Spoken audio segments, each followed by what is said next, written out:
चलिए बिना किसी देरी के 1990 के दशक के ग्रामीण राजस्थान की एक ऐसी घटना के इस एक्सप्लेनर पर चर्चा करते हैं जो शुरू तो एक आम पारिवारिक झगड़े से होती है, लेकिन देखते ही देखते एक बेहद खौफनाक किस्से में बदल जाती है। ये कोई सुनी सुनाई कहानी नहीं है, बल्कि एक ऐसा सुपर नेचुरल वाकया है जो किसी के भी रोंगटे खड़े कर दे। इस पूरे मामले की गंभीरता को समझने के लिए हमें सबसे पहले इस घटना के उस खौफनाक चरम पर नजर डालनी होगी। बताया जाता है कि एक नई नवेली दुल्हन के अंदर अचानक ऐसी अमानवीय शक्तियां आ गई थीं जिन पर यकीन करना सच में मुश्किल है। मतलब स्टोव से उतारकर सीधे 3 लीटर खौलता हुआ दूध पी जाना और हट्टे कट्टे आदमियों को स्पंज की गेंद की तरह 10-10 फुट दूर फेंक देना। यह मामला किसी साधारण बीमारी का तो बिल्कुल नहीं था। Section 1, jealousy and an unwanted proposal. परिवार में पीढ़ियों से सुनाई जाने वाली ये कहानी किसी भूत प्रेत या साए से शुरू नहीं हुई थी, बल्कि इसकी शुरुआत 1993 में एक ठुकराए गए शादी के रिश्ते से हुई थी। अब यहाँ कहानी के दो सबसे अहम किरदारों को समझना बहुत जरूरी है। एक तरफ है काकीसा यानी चाची, जिनका लाया हुआ रिश्ता ठुकरा दिया गया था, और दूसरी तरफ है परनानोसा यानी परदादा, जो बालाजी के बहुत बड़े भक्त होने के साथ साथ परिवार के आध्यात्मिक रक्षक भी थे। तो होता कुछ यूं है कि विक्रम, जो कि फौज में थे, उनके लिए काकीसा एक रिश्ता लेकर आती हैं और शादी के लिए बहुत ज्यादा दबाव डालती हैं। लेकिन विक्रम बहुत दूर का गांव होने का हवाला देकर उस रिश्ते से इनकार कर देते हैं।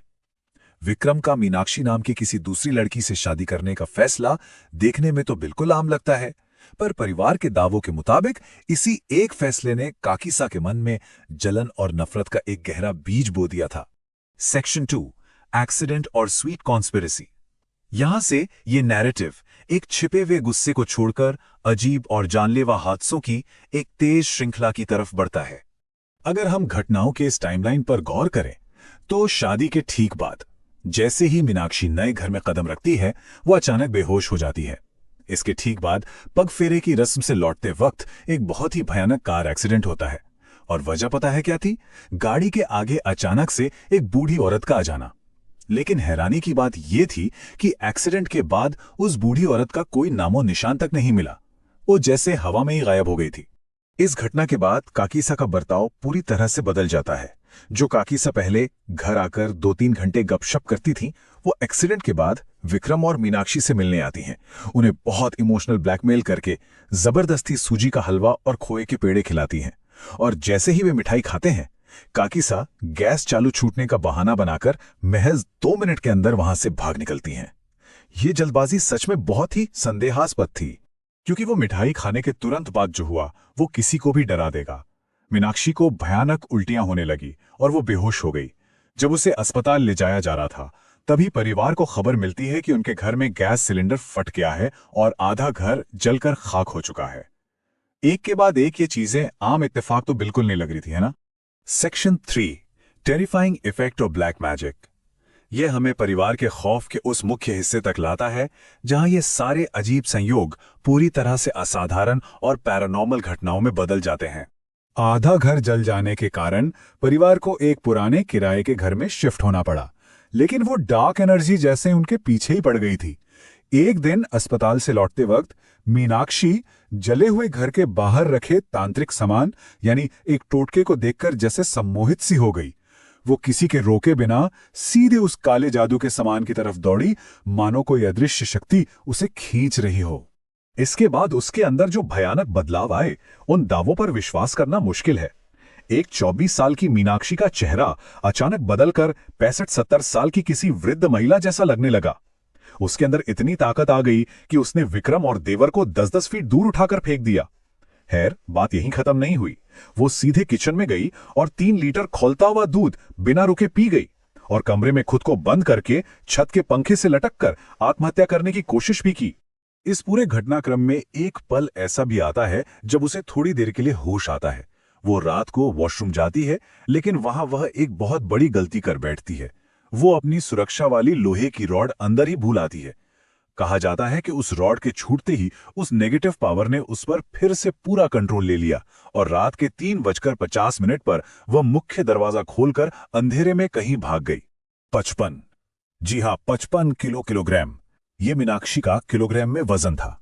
लेकिन काफी ढूंढने के बाद जब उसकी बर्फ जैसी ठंडी बॉडी गांव के शमशान घाट के पास मिली तो उसका वजन इतना भारी हो चुका था कि 3 मजबूत हट्टे-कट्टे आदमी मिलकर भी उस 55 किलो के शरीर को जमीन से 1 इंच भी नहीं उठा पा रहे थे। सेक्शन 4, परनानोसार एंड द तांत्रिक रिचुअल। हालात जब पूरी तरह से बेकाबू हो गए तो इस बढ़ते हुए खौफ को संभालने के लिए आखिरकार परनालोसा को बुलाया गया, जिन्हें एक बेहद जटिल और रिस्क से भरा तांत्रिक अनुष्ठान शुरू करना था।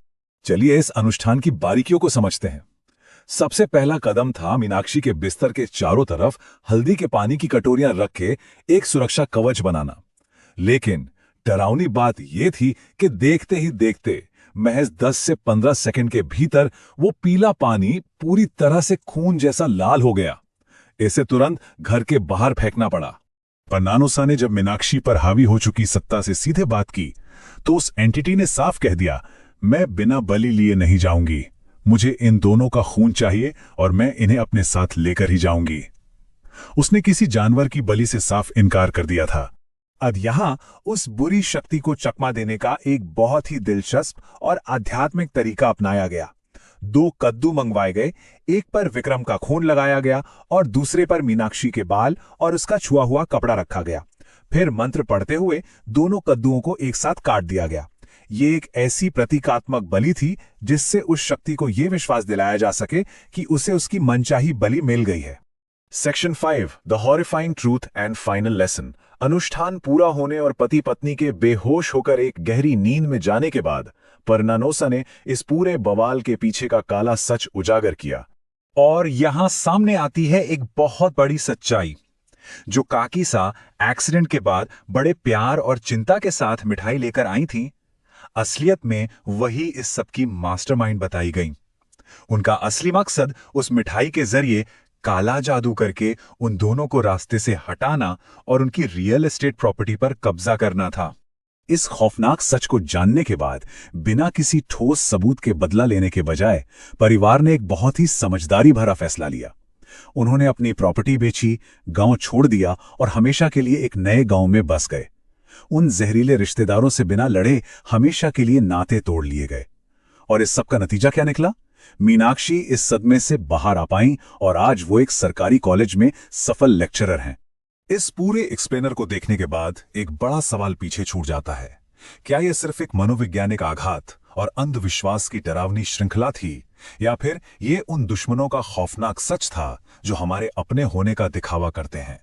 ये कहानी यही सोचने पर मजबूर करती है कि कभी-कभी सबसे खतरनाक ताकतें बाहर नहीं बल्कि अपने ही परिवार के भीतर छुपी होती हैं। जुड़ने के लिए शुक्रिया। हमेशा सतर्क रहें।